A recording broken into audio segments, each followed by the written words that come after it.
RCP Singh, honorable member, will you बहुत continue? बहुत Yeah. शुक्रिया वाइस चेयरमैन महोदय। आज हम लोग पर्यटन पर चर्चा कर रहे हैं। पर्यटन है क्या? पर्यटन है मुख्य रूप से भ्रमण करना, जाना और जा करके अपने देश को जानना, विदेश जाते हैं विदेश को जानना, अपनी संस्कृति को जानना, वहाँ जाते हैं अपने खान पान को जानना, इन सारी चीज़ों से आप परिचित होते हैं। और हमारे देश का जो इतिहास रहा है, गौरवशाली इतिहास रहा है, तो हमारे देश में बहुत सारे पर्यटक स्थल हैं और मैं बहुत बहुत धन्यवाद देना चाहता हूँ आदरणीय मंत्री जी को, आदरणीय प्रधानमंत्री जी को, कि आज पर्यटन का जो इंडेक्स है उसमें भारत 34वें नंबर पर है। इसके लिए मैं इनको बहुत बहुत बधाई देता हूँ। मैं तो बिहार से आता हूँ और बिहार का जो इतिहास है आप सब जानते हैं कि ज्ञान की भूमि रही है, चाहे वो नालंदा विश्वविद्यालय हो, विक्रमशिला विश्वविद्यालय हो, उदंतपुर विश्वविद्यालय हो, तिल्हाड़ा विश्वविद्यालय, सब जगह ज्ञान का केंद्र रहा है और लोग विदेशों से आते थे और सत्ता का भी केंद्र रहा। आप जानते हैं कि मगध एम्पायर हजारों वर्षों तक रहा और इसका बहुत बड़ा एक्सपेंशन भी उस समय में था। तो निश्चित रूप से हमारे यहाँ टूरिज्म की बहुत संभावना है और आप जान रहे हैं कि वैशाली गणतंत्र की भी भूमि रही है।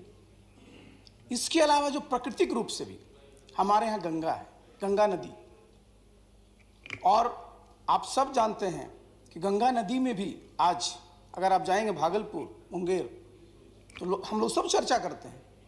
आज गंगा डॉल्फिन है, आप जाइए, बहुत अच्छा लगेगा आपको, बहुत सुंदर लगेगा।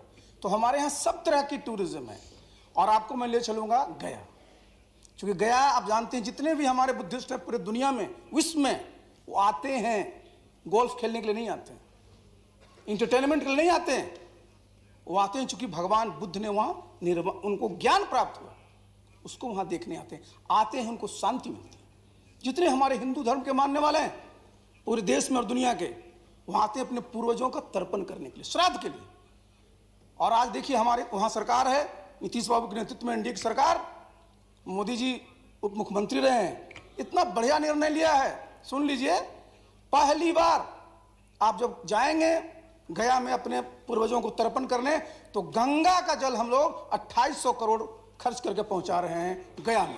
और वहां आप जब जाइएगा तो फल्गु नदी है, फल्गु नदी में जब जाते थे आप तो पानी नहीं होता था और वहां पर बहुत ही आकर्षक पुल बनाया जा रहा है। जो हमारे आएंगे लोग अपने पूर्वजों को तर्पण करने के लिए, तो उनको जो है पानी भी मिले, बहुत पानी, चिंता मत करिए। इसके अलावा मैं जरा आपको लेके आता हूँ राजगीर मगध का एम्पायर रहा है और राजगीर में आपको मैं बता दूं, देखिए टूरिज्म अगर घूमिए टहलिएगा तो मन को शांति भी मिलेगी। राजगीर के पहाड़ पर चलिए आप, जितने लोग हमारे यहाँ बटरफ्लाइज में इंटरेस्ट होगा, जयराम रमेश जी को जरूर होगा। पश्चिम का जो हमारा पहाड़ है विपुलगिरी, जाइए, कॉलोनीज में एक कॉलोनीज में आपको 30 तरह के नए तरह के वैरायटीज के आपको मिलेंगे बटरफ्लाई।